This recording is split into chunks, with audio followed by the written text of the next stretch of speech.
नमस्कार दोस्तों। अब हम बात करते हैं भारत के पड़ोसी देश नेपाल के बारे में। 1 जून 2001 को नेपाल के शाही परिवार की हत्या हो गई थी। 9 सदस्य थे टोटल। इसकी 3 थ्योरी है। हम तीनों थ्योरी के बारे में एक एक करके बात करेंगे आपसे। अब हम बात करते हैं नरेंद्र मोदी जी के बारे में। 2014 में जैसे ही नरेंद्र मोदी जी भारत के प्रधानमंत्री बनते हैं तो भारत से नेपाल की यात्रा पर जाते हैं। काठमांडू स्थित पशुपतिनाथ मंदिर में दर्शन के लिए जाते हैं। वहां वे दर्शन करते हैं, पूजा अर्चना करते हैं, पुजारियों से मिलते हैं, पंडितों से मिलते हैं और शंकराचार्य से मिलने के बाद वो घर वापस आ जाते हैं, मतलब भारत में। ठीक है। अब इसमें एक इंपॉर्टेंट बात है जो नोटिस करने वाली बात है। जब भी हमारे देश के प्रधानमंत्री बाहर जाते, स्पेशली विदेश यात्रा पर जाते हैं, तो उसके पीछे एक छोटा सा मैसेज होता है जो हमें समझना चाहिए। अब मैं आपको लेकर चलता हूं राजीव गांधी जी के पास। 1984 में इंदिरा गांधी की हत्या के बाद राजीव गांधी जी भारत के प्रधानमंत्री बने थे।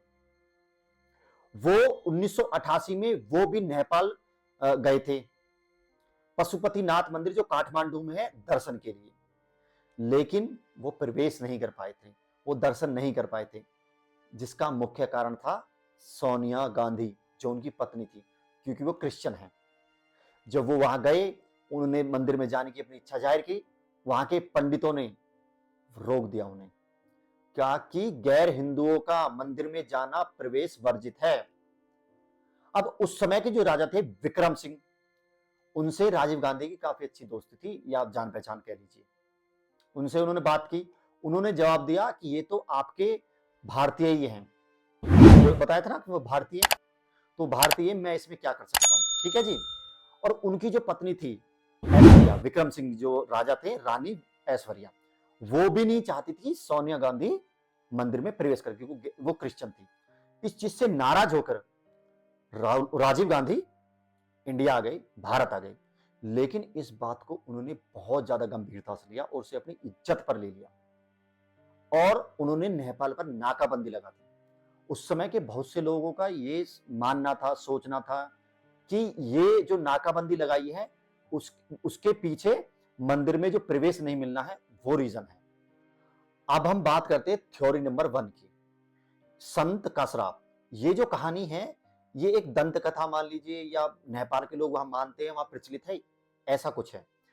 आज से 300 साल पहले 300 साल पहले इसी पीढ़ी के, विक्रम सिंह की पीढ़ी के एक राजकुमार थे जो वन में जा रहे थे, जंगलों में।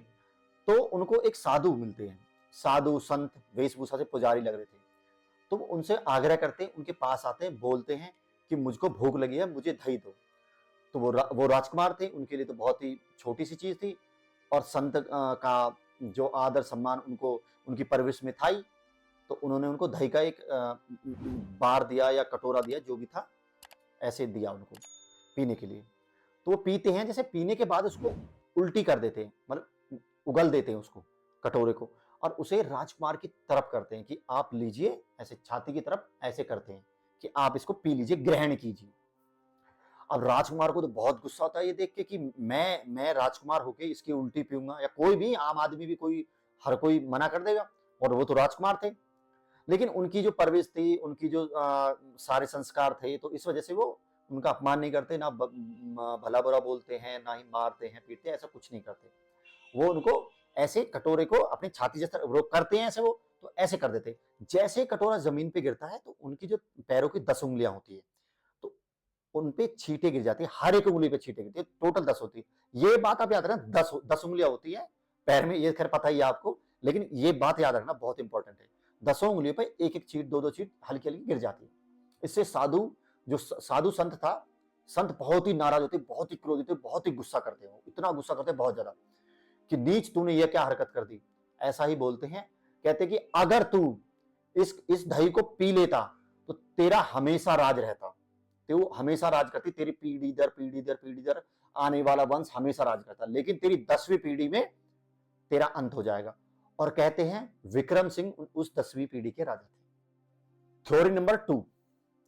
अब हम बात करते हैं थ्योरी नंबर 2 की।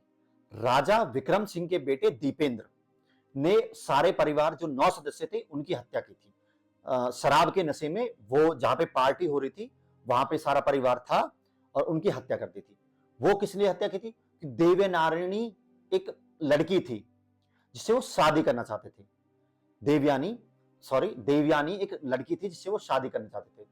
तो उसके लिए उनके ना पिता तैयार थे, ना माता तैयार थी, परिवार के कोई भी सदस्य उस शादी के लिए तैयार नहीं थे। वो अपने किसी दूर के रिश्तेदार था, उसे शादी कराना चाहते थे, लेकिन दीपेंद्र को उसे शादी करनी थी। इसी बात से खफा थे। और एक बात और, उनको राज सिंहासन से बेदखल भी कर दिया था। ये एक थ्योरी है जिसे मानते लोग कि इस वजह से उसने हत्या की थी।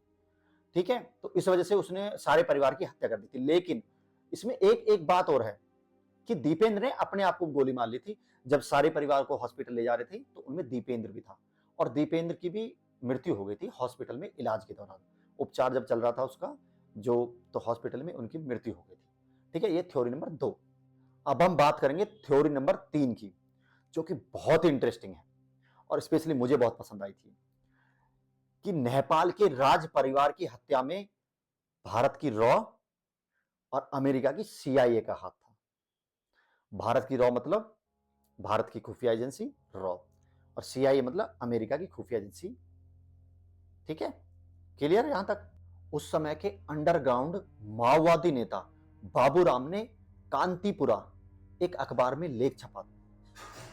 उस लेख के छपते ही सारे जो 3 एडिटर थे उनको गिरफ्तार कर लिया, और लेख था कि पॉलिटिकल कॉन्स्पिरेसी। और 2009 में पूर्व पैलेस मिलिट्री जर्नल विवेक शाह ने किताब लिखी, माइलो देखो दरबार, मतलब हिंदी में राजमहल किसने देखा। उसमें भी इस बात का जिक्र है। और माओवादी नेता पुष्प कमले ने कहा कि इसमें रॉ का सीधा हाथ है।